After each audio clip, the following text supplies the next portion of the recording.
नमस्कार, मैं हूं एडवोकेट जितेंद्र दलाल और आपका स्वागत करता हूं मेरे YouTube channel the legal aid में। आज की वीडियो में बात करेंगे कि क्या आपका कोई प्रॉपर्टी का एग्रीमेंट है उसे कैंसिल किया जा सकता है या नहीं। क्या उस एग्रीमेंट को केवल खरीदने वाला या केवल बेचने वाला उसको कैंसिल कर सकता है या नहीं। क्या कोई एग्रीमेंट है उसको कानूनी रूप से कैंसिल कराना ज़रूरी है या नहीं। अगर किसी एग्रीमेंट को कैंसिल किया जाए तो वो किस प्रकार किया जाएगा, और अगर एग्रीमेंट को कैंसिल नहीं किया तो आपको क्या नुकसान हो सकते हैं। तो चलिए इसी टॉपिक पर वीडियो को शुरू करते हैं। इससे पहले अगर आप मेरे चैनल को पहली बार देख रहे हैं या मेरी वीडियो को पहली बार देख रहे हैं तो कृपया मेरे चैनल को सब्सक्राइब करें ताकि आने वाली हर एक वीडियो आपको सबसे पहले मिल सके। देखिए, एग्रीमेंट जब भी किसी प्रॉपर्टी का कोई आप एग्रीमेंट करते हैं या कोई प्रॉपर्टी आप खरीदने के बारे में सोचते हैं या कोई प्रॉपर्टी का आप सौदा करते हैं तो वहाँ पर आप क्या करते हैं, सबसे पहले एग्रीमेंट टू सेल यानी उस चीज़ का एग्रीमेंट लिखवाया जाता है उस प्रॉपर्टी का। उसमें कुछ शर्तें और नियम लिखे जाती हैं कि 3 महीने का टाइम होगा, इतनी पेमेंट देनी होगी, ये प्रॉपर्टी की जगह है, यहाँ पर स्थित है, और उसके अलावा कुछ अन्य शर्तें लिखी जाती हैं। और कई बार ये होता है कि सपोज़ आपने 3 महीने का टाइम लिया उसमें और 3 महीने के बाद आपकी पेमेंट नहीं बनी या आपने पेमेंट नहीं दे पाए, तो दूसरी पार्टी ये सोचती है कि वो पेमेंट उसने 3 महीने का टाइम था, उसने वो पेमेंट नहीं दी, तो जो एग्रीमेंट हमने किया था वो ऑटोमेटिकली कैंसिल हो गया है, तो दूसरी पार्टी से संपर्क ही नहीं करते। इसके आगे चल के आपको बहुत बड़े नुकसान हो सकते हैं। हमारे पास डेली रूटीन में ऐसे केसेस आते हैं कि जहाँ पर एक पार्टी ने कुछ एग्रीमेंट किया और एग्रीमेंट की कुछ शर्तें खुद ये मानकर कि ये एग्रीमेंट कैंसिल हो गया है और फिर दूसरी पार्टी से कोऑर्डिनेट नहीं किया, पहली पार्टी ने दूसरी पार्टी से कोई कोऑर्डिनेशन नहीं किया और बाद में जो प्रॉपर्टी है वो किसी तीसरे आदमी के नाम बेच दी। जब वो तीसरे आदमी के नाम प्रॉपर्टी बेच दी गई तो जो पहले वाला आदमी था जिसके साथ एग्रीमेंट था वो कोर्ट में उसने केस फाइल किया कि इसका पहले मेरे साथ एग्रीमेंट हो रखा है और इसने मेरी प्रॉपर्टी नहीं मेरे नाम नहीं करवाई, इसको कानूनी रूप से मेरे नाम कराया जाए। जो पहले इसने सेल डीड दूसरे के नाम कराई है यानी जो दूसरे को इसने ज़मीन बेची है उसको कैंसिल किया जाए। तो ऐसे बहुत सारी लिटिगेशन बाद में पैदा हो जाती हैं। अगर किसी एग्रीमेंट को अगर वो नहीं एग्जीक्यूट यानी वो पूरा नहीं हुआ है तो उसको अगर कैंसिल नहीं कराया जाए। अगर कोई एग्रीमेंट हुआ है और वो आगे पूरा नहीं हो सकता, कुछ ऐसे कारण हो सकते हैं कि पेमेंट ना बनी हो, कुछ ऐसे कारण हो सकते हैं कि जो डॉक्यूमेंट है वो कंप्लीट ना हुए हों जिनकी वजह से सेल डीड ना हो सकती हो, या कोई अन्य कारण हो सकते हैं क्योंकि डॉक्यूमेंट में कोई ऐसी कमी निकलाई जिसके कारण वो सेल डीड बेच नहीं सकता हो, या ऐसा हो सकता है कि वो प्रॉपर्टी 2 आदमियों की यानी साझे की प्रॉपर्टी हो और एक साझेदार ने बेचने से मना कर दिया हो। तो कुछ ऐसी शर्तों में प्रॉपर्टी की सेल डीड नहीं हो पाती है। तो ये ना समझा जाए कि जो हमारा एग्रीमेंट था वो ऑटोमेटिकली कैंसिल हो गया, उसे कानूनी रूप से कैंसिल कराना बहुत ही ज़रूरी होता है। क्या कानूनी रूप से एग्रीमेंट को कैंसिल करा दिया गया तो हमें आगे चल के दिक्कतें नहीं आएंगी। तो देखिए, अगर आपने एग्रीमेंट आपका हुआ था और किसी वजह से आपने उसको कानूनी यानी प्रॉपर तरीके से कैंसिल करा दिया तो दोनों पक्षों को किसी भी प्रकार की आगे चल के दिक्कतें नहीं आएंगी। तो बहुत सारे ऐसे प्रकार हैं, कुछ 4-5 ऐसे प्रकार हैं जिनसे आप एग्रीमेंट को कैंसिल कर सकते हैं। सपोज सबसे पहला और सबसे आसान तरीका अगर मैं आपको बताऊं तो आप एग्रीमेंट को कैंसिल रजाबंदी से कर सकते हैं। उदाहरण के लिए, अगर आपकी प्रॉपर्टी का कोई एग्रीमेंट हुआ और एग्रीमेंट में ये एक शर्त ऐसी लिखी गई थी कि जो अगर हमारी जो डॉक्यूमेंट है, बेचने वाले ने ये आश्वासन दिया था कि किसी भी प्रकार का अगर डॉक्यूमेंट यानी कागज़ों में कोई दिक्कतें आती हैं तो उसका पूरा जिम्मेवार मैं रहूँगा, और फिर कागज़ों में कोई प्रॉब्लम आती है जिसकी वजह से सेल डीड यानी ज़मीन की रजिस्ट्री नहीं हो पाती,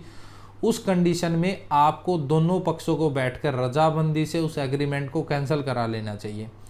अगर आपका जो एग्रीमेंट है वो रजिस्टर्ड नहीं है यानी सिंपल 100 रुपये के कागज़ पर नोटराइज़ किया हुआ है, 100 रुपये के स्टाम्प पर आपने नोटराइज़ किया हुआ है, तो आपको क्या करना है, उन्हीं 2 गवाह जो आपके एग्रीमेंट के टाइम पर 2 गवाह थे उन गवाह को साथ में लेना है और दोनों पक्षों को उसी एग्रीमेंट जो ओरिजिनल एग्रीमेंट था उस एग्रीमेंट के पीछे दोनों ये लिखवाना है कि हमारा ये एग्रीमेंट हुआ था और आज हम दोनों पक्ष इन गवाहों के सामने इस एग्रीमेंट को कैंसिल कर रहे हैं। दोनों पक्ष उस पर हस्ताक्षर करेंगे और दोनों गवाह उस पर हस्ताक्षर करने के बाद वो एग्रीमेंट आपका कैंसिल हो जाएगा। दोनों पक्षकारों को किसी भी प्रकार की दिक्कतें नहीं होंगी। कुछ कंडीशन ऐसी होती हैं कि जहां पर एक पक्षकार राजी होता है और दूसरा राजी नहीं होता है। उदाहरण के लिए अगर पेमेंट का एक समय दिया गया था और उस समय पर पेमेंट पूरी नहीं हुई, आपको समय बढ़वाना है, दूसरी पार्टी समय नहीं बढ़वाना चाह रही, उस कंडीशन में अगर कोई कैंसिल करना चाह रहा है या पहली पक्षकार में से एक पक्षकार उसको बेचना नहीं चाह रहा है, तो ऐसी कंडीशन में आप कानूनी नोटिस भेजकर या आप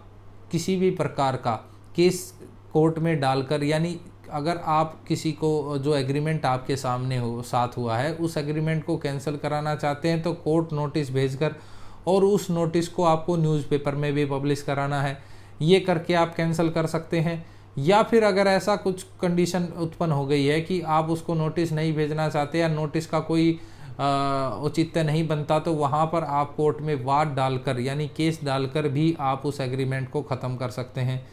कुछ कंडीशन ऐसी होती हैं कि जैसे दोनों पक्षकारों का समझौता हो गया है और वो एग्रीमेंट जो आपने बनवाया है वो एग्रीमेंट रजिस्टर्ड था। अगर रजिस्टर्ड कोई एग्रीमेंट था तो आपको जो उसके लिए कैंसलेशन एग्रीमेंट तैयार करवाना पड़ेगा और कैंसलेशन एग्रीमेंट तैयार करा के उस कैंसलेशन एग्रीमेंट को भी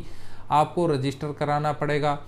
इसमें सबसे महत्वपूर्ण बात यह है कि अगर आप किसी भी एग्रीमेंट को कैंसिल कर रहे हैं और आपके जो गवाह थे उस एग्रीमेंट के समय पर, वो दो गवाह अगर थे, तो सबसे ज़रूरी है कि आप उन दोनों गवाह को लें अगर पॉसिबल है तो। अगर ये पॉसिबल नहीं है कि दो गवाह नहीं आ सकते तो कम से कम एक गवाह को लें। अगर एक भी नहीं आ सकता तो आपको कैंसिल करते वक्त कम से कम दो गवाह जरूर बनाने हैं,